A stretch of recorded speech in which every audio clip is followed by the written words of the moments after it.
Okay, so we all know that democracy is super messed up. Our government absolutely does not represent the will of the governed.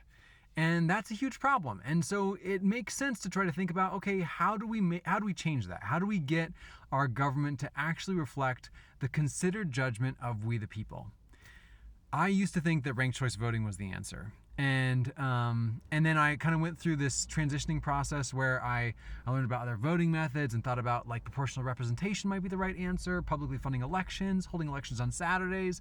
And there were all these little tweaks that I thought if we just did all these little things, like the whole system will work.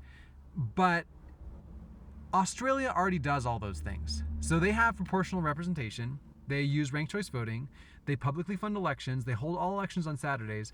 The Australian people, only 33.4% of them believe in their system of government as a whole, have any trust in their system of government as a whole.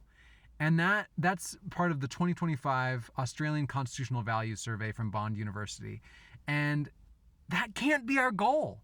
Like, all these little tweaks around the edges of the system, they are not the answer. And I hate sounding like a know-it-all or like someone who's like going to tell you like this is how we fix everything. But I honestly think that there's this really simple solution that is kind of like hiding in plain sight, and it's called sortition.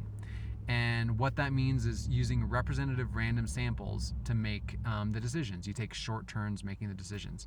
So why is that hiding in plain sight? Well, when researchers or scientists, they want to understand large populations, what do they use? Representative random samples, because those are the best, most empirically validated tools that we have to accurately understand large populations. Is there historical precedent for using samples like random sampling to make decisions? Actually, yes.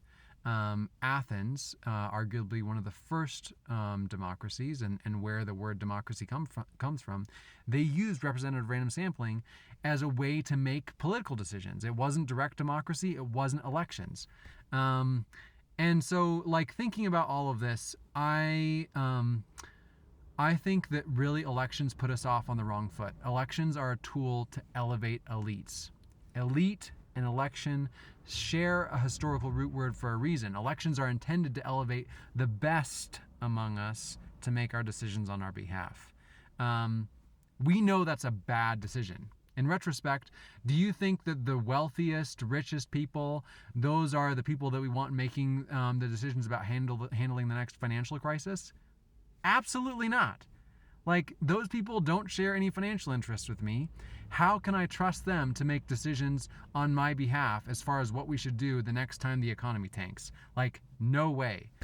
So, sortition, there's a whole lot more to potentially learn about it, but basically the most fundamental idea is you take a representative random sample, you give them the time and the resources they need to understand all of the consequences of the different decisions that they might make, and then you let them take a short turn making the decision on behalf of the whole.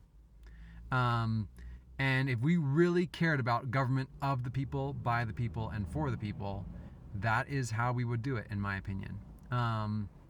But yeah, please let me know what your thoughts are in the comments. And if you're interested in learning more about the idea, we would love to have your help over at sortitionusa.org.